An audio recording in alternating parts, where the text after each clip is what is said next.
और पे कुछ अन्य काइंड्स के बारे में जानेंगे। यानी इससे पहले वाले वीडियो में हमने जाना lexical verb, auxiliary verb, main verb और हेल्पिंग वर्ब के बारे में।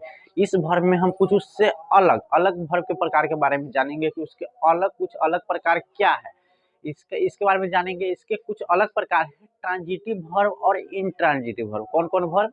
ट्रांजिटिव वर्ब और इंट्रांजिटिव वर्ब, जिसको हम सकर्मक क्रिया और अकर्मक क्रिया करते हैं। इससे पहले वाले वीडियो में हमने उसको मेन वर्ब, हेल्पिंग वर्ब के बारे में अच्छे से समझा। इस वीडियो में हमको ट्रांजिटिव वर्ब और इंट्रांजिटिव वर्ब यानी कि सकर्मक क्रिया और अकर्मक क्रिया के बारे में जानना। तो आप लोग ध्यान पूर्वक वीडियो के अंत तक देखिएगा, तभी आपको समझ में आएगा, अन्यथा आपको समझ में नहीं आएगा। चलिए समझिएगा, ध्यान दीजिएगा। ट्रांजिटिव वर्ब जिस क्रिया के बाद कर्म का प्रयोग हुआ हो। जिस क्रिया के बाद कर्म, कर्म किसे कहते हैं? जो काम हम करते हैं वह क्या है? कर्म है। जिस पर क्रिया का फल पड़े, जिस पर क्रिया का फल पड़े उसे हम कर्म कहते हैं। जिसके बाद ऑब्जेक्ट का प्रयोग हुआ हो, जिस क्रिया के बाद कर्म यानी ऑब्जेक्ट का प्रयोग हुआ हो उसे हम ट्रांजिटिव वर्ब सकर्मक क्रिया कहते हैं। जैसे मैं खाया, आई ईट, मैंने क्या खाया? आई ईट राइस, आई ईट्स राइस, मैंने चावल खाया। तो चावल क्या हो गया? राइस क्या हो गया? ऑब्जेक्ट के रूप में वहां पे यूज हुआ। तो यहाँ पे देखेंगे जिस क्रिया के बाद कर्म का प्रयोग हुआ हो उसे ट्रांजिटिव वर्ब कहेंगे। जैसे कि राम ईट्स राइस, राम ने खाया, क्या खाया? तो राइस खाया। तो यहाँ पे राइस ऑब्जेक्ट के रूप में प्रयोग हुआ, ऑब्जेक्ट यानी कि कर्म के रूप में प्रयोग हुआ। आई लव यू, यहाँ पे आई लव हो गया, क्या क्रिया हो गया? यू जो हुआ यहाँ पे ऑब्जेक्ट के रूप में। आई लव, मैं प्यार करता हूँ, किससे करता हूँ? यू, तुमसे। उसके बाद आई नो दिस, मैं इसे जानता हूँ। आई नो दिस, नो माने जानना, किसे? तो इसे। तो दिस हुआ यहाँ ऑब्जेक्ट के रूप में। अब दूसरा हमको समझना है इंट्रांजिटिव वर्ब यानी कि असक्रामक क्रिया। असक्रामक क्रिया यानी कि इंट्रांजिटिव वर्ब जिस क्रिया के बाद कर्म का प्रयोग नहीं हुआ हो, जिस क्रिया के बाद ऑब्जेक्ट का, किसी भी ऑब्जेक्ट का प्रयोग नहीं हुआ, उसे इंट्रांजिटिव वर्ब कहेगा, सकर्मक क्रिया। समझिएगा, जैसे आई ईट, मैंने खाया, आई ईट, मैं खाया, क्या खाया? सो दिया नहीं है, तो आई ईट, यह क्या हो गया? असकर्मक क्रिया होगा जिसमें ऑब्जेक्ट का प्रयोग बिल्कुल ही ना हुआ हो, जिसमें ऑब्जेक्ट का प्रयोग बिल्कुल, एक भी ऑब्जेक्ट का प्रयोग नहीं हुआ। आई स्लीप, मैं सोया, आई स्लीप में सोया, कहाँ सोया, कब सोया, सो मालूम नहीं है, इसीलिए यह क्या हो गया? Intransitive verb. आगे समझना है, I go to school, I go to school, मैं विद्यालय जाता हूँ। आई गो टू स्कूल, मैं विद्यालय जाता हूँ, कब जाता हूँ, किससे जाता हूँ, कैसे जाता हूँ, सो मालूम नहीं है। तो इसीलिए यह क्या हो गया? Intransitive verb. आपको उम्मीद है कि आपको समझ में आ गया होगा। इससे आगे चले जानते हैं, कुछ एग्जाम्पल सॉल्व करते हैं। चलिए आगे कुछ एग्जाम्पल सॉल्व करते हैं, आप लोग ध्यान पूर्वक समझिएगा। चलिए देखिए, आई ईट, इसमें किसी भी, आई ईट मैंने खाया, इसमें इसके आगे किसी भी ऑब्जेक्ट का प्रयोग नहीं हुआ, इसीलिए यह कौन सा वर्ब होगा? इंट्रांजिटिव वर्ब होगा। आई ईट, ईट के बाद किसी भी शब्द का प्रयोग नहीं हुआ, इसीलिए कौन सा वर्ब हो जाएगा? Intransitive verb, intransitive.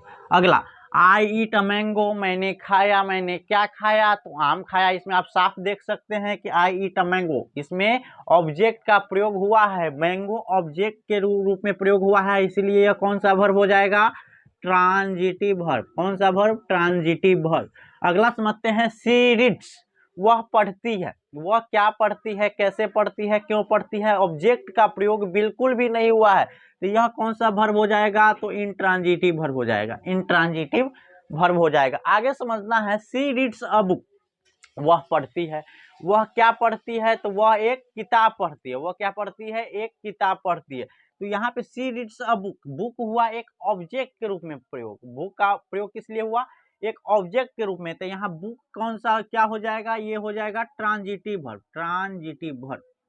अगला समझना है, the bell rang loudly, bell rang, bell माने क्या होता है? घंटी जोर से बज रही है, रैंज लाउडली, बजती है, लाउडली। तो यहाँ पे लाउडली, यहाँ पे कैसे बजती है, कौन बजाता है, कब बजाता है, सो मालूम नहीं है, इसीलिए कौन सा वर्ब हो जाएगा? Intransitive verb. कौन सा वर्ब?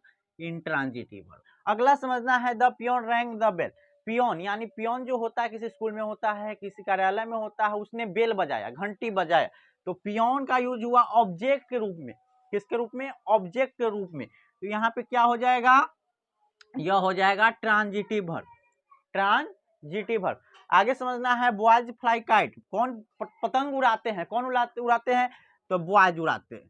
तो यहाँ पे ऑब्जेक्ट का प्रयोग हुआ है, तो यह कौन सा वर्ब हो जाएगा, ट्रांजिटिव वर्ब। कौन सा वर्ब, ट्रांजिटिव वर्ब।